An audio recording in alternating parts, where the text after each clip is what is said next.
Oh, I can't stand frustration. Let's talk about the 3 insights into frustration and how we can actually get through it and learn how to use it for our benefit and find inner peace when we're just fucking frustrated. David, I'm listening to this episode because I'm so mad right now. Nothing's working out. My computer keeps crashing. My friends don't show up for me. My partner's a jerk. Make a list. I get it. I'm not laughing at you. I'm laughing with you. Trust me, I know frustration. I've been there 1,000 times. We've all ridden that merry-go-round. When you're in it and someone says, hey, don't be frustrated, you usually want to just bite them or smack them. So I get it. But I want you to take a deep breath, relax your shoulders, and I want you to know there's a rhyme and a reason here for your frustration. So let's go into the 3 insights into frustration. And the first one is when we feel frustrated, when we're just in that moment, it feels unbearable and it feels like it's punishment, right? This frustration is just like this punishment from life. I'm doing something wrong. So the first insight into frustration is it's not punishment. It's probably a signal that you're coming up against some kind of friction in life and that there needs to be a different way to approach it. Perhaps life is trying to teach you something. All right. So if you're feeling frustration, I want you to take a deep breath and recognize it is not here to punish you. It is not here to torture you. That is insight number 1. Can you recognize that? Insight number 2 with frustration, usually when we get really, really upset like this, immediately the frustration turns to blame. And it can even turn into resentment and deeper layers of anger, forms of anger. So the second insight is that frustration often comes with blame. I'm either blaming myself because I fucked this up, or I'm blaming somebody else because they're stupid, bad, mean, dumb, ignorant, racist, something. Frustrated with politicians, with the world, with my family, with my partner. So frustration often comes with blame. So I want you to recognize the frustration, that it's not punishment, and that, oh, there's probably an extension of blame and criticism and judgment coming out of it towards yourself or towards someone else. So we're just becoming aware first of those 2 things. Can you smile at it? I'm blaming the shit out of somebody right now. I wrote a long text. I'm about to hit send, David. Someone told me recently, oh, that's right. I forgot the story for a moment, but it just came back. They told somebody, hey, before you make a decision, I know you're frustrated. Can you take 24 hours and then get back to me? And the person said, okay. And 5 minutes later, emailed back and said, nope, I've come to the same decision. Clearly, they were still frustrated. You can't get out of frustration usually that fast if it's a deep one. Is that the sound of your frustration? If you hate me right now, well, it's normal, but it might just be some of that frustration. Let it pass.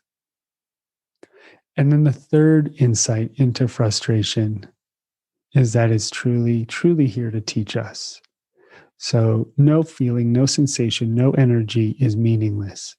So what is this frustration trying to teach you? What is it really, really trying to show you? What insight is it trying to bring you? Perhaps, oh, I lack calmness. I have a short fuse. That's a good insight. I often get frustrated when someone doesn't meet my expectations or when things don't work out the way I want them to. Oh, I'm a control freak. You freak. I need things to be perfect. They have to work out the way I want them to, because if they don't, I'll feel anxious. And if I feel anxious, that's one step closer to knowing that I'm actually afraid. So there are these layers under frustration. Frustration is the icing on the cake. It's the radiation coming off of you. It's the last thing. It's not, it might feel like the first thing because that's what you feel on the surface, but it's actually the last layer. So what is under the frustration? So those are the three insights. And now what are you going to do about it? And what is it here to really, really teach you? So let's wind back let's kind of dial back the life is punishing me. Let's dial back the criticism and blame towards someone else or ourselves. And let's recognize it's here to teach us something and be with the energy. When people come to me, they're like, help me get over frustration, David. And I'm like, no. How about, no. Oh, wait, no.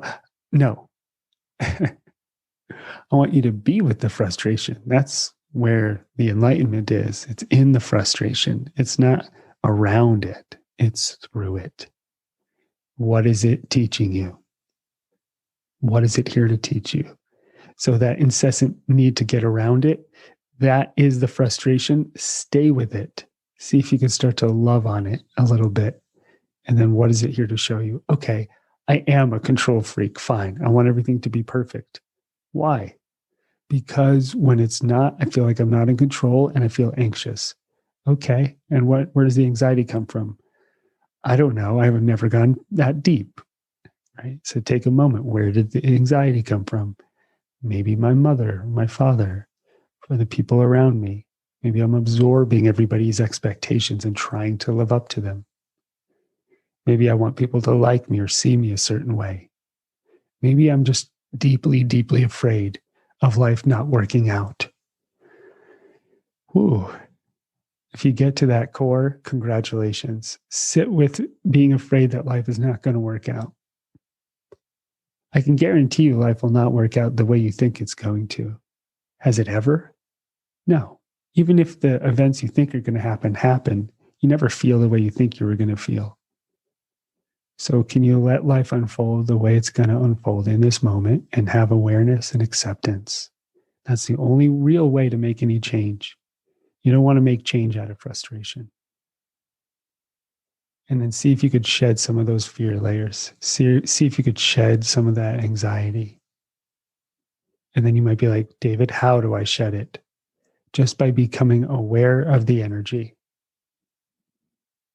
Just start by becoming aware of how you feel, aware of the energy, and then slowly, like layers, they just peel off as you sit and meditate with it, as you breathe with it, but also as you look at it. I don't want you to avoid it. I want you to look at it, see it. Maybe you see an image in your mind's eye. You see a color, you see an energy. You start to have insight and you start to see the frustration. What would it look like if you closed your eyes and actually looked at the frustration for a moment? What form would it take? What would it say to you?